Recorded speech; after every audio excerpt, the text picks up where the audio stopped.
काशी के बारे में तो कहते ही हैं कि बाबा की ये नगरी कभी थमती नहीं, कभी थकती नहीं, कभी रुकती नहीं। विकास की इस नई ऊंचाई ने काशी के स्वभाव को एक बार फिर सिद्ध कर दिया है।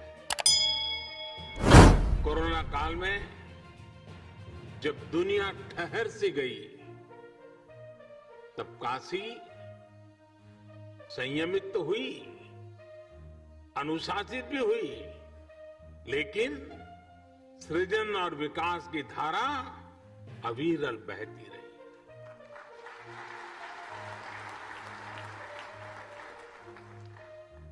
काशी के विकास के ये आयाम, ये international cooperation and convention centre Rudraksh आज इसी रचनात्मकता का, इसी गतिशीलता का परिणाम है। मैं आप सभी को, काशी के हर एक जन को इस उपलब्धि के लिए हार्दिक बधाई देता हूं।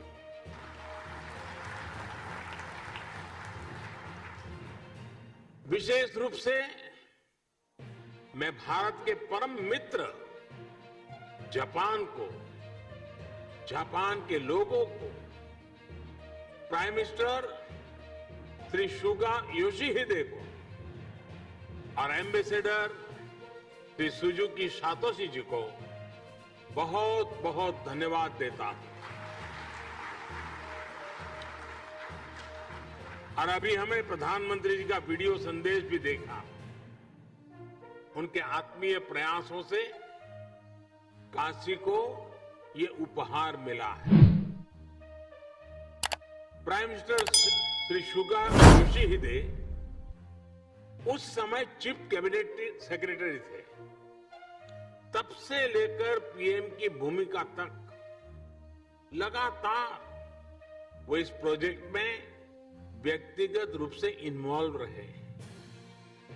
भारत के प्रति उनके इस अपनेपन के लिए हर एक देशवासी उनका आभारी है। साथियों, आज के इस आयोजन में एक और व्यक्ति है जिनका नाम लेना मैं भूल नहीं सकता। जापान के ही मेरे एक और मित्र शिंजो आबे जी।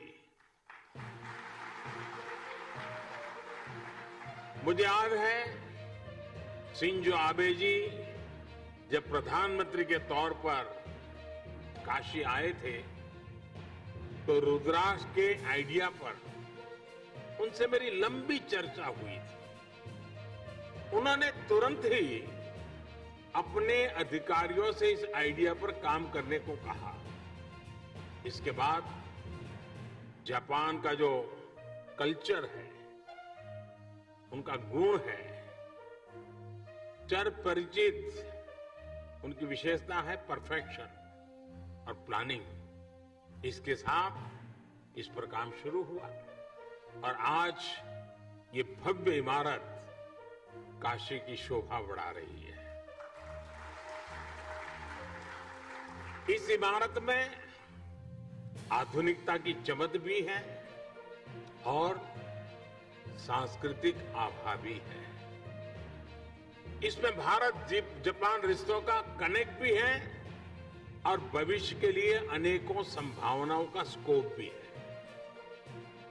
मेरी जापान यात्रा के समय हमने दोनों देशों के रिश्तों में पीपल टू पीपल रिलेशन, इसी अपनेपन की बात कही थी। हमने जापान से ऐसे ही सांस्कृतिक संबंध की रूपरेखा खींची थी।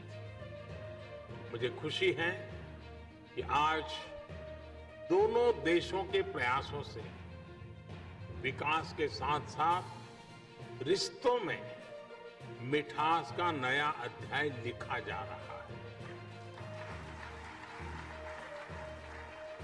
काशी के रुद्राक्ष की तरह ही अभी कुछ हफ्ते पहले ही गुजरात में भी जापानी जैन गार्डन और काइजेन एकेडमी का भी लोकार्पण हुआ था। जैसे ये रुद्राक्ष जापान की ओर से भारत को दी गई प्रेम की माला की तरह है, वैसे ही जैन गार्डन भी दोनों देशों के आपसी प्रेम की सुगंध फैला रहा है। इसी तरह चाहे स्ट्रेटेजिक एरिया हो या इकोनॉमिक एरिया, जापान आज भारत के सबसे विश्वसनीय दोस्तों में से एक है। हमारी दोस्ती को इस पूरे क्षेत्र की सबसे नेचुरल पार्टनरशिप में से एक माना जाता है। आधुनिक इंफ्रास्ट्रक्चर और विकास को लेकर भी कई अहम और सबसे बड़े प्रोजेक्ट्स में जापान हमारा साझीदार है।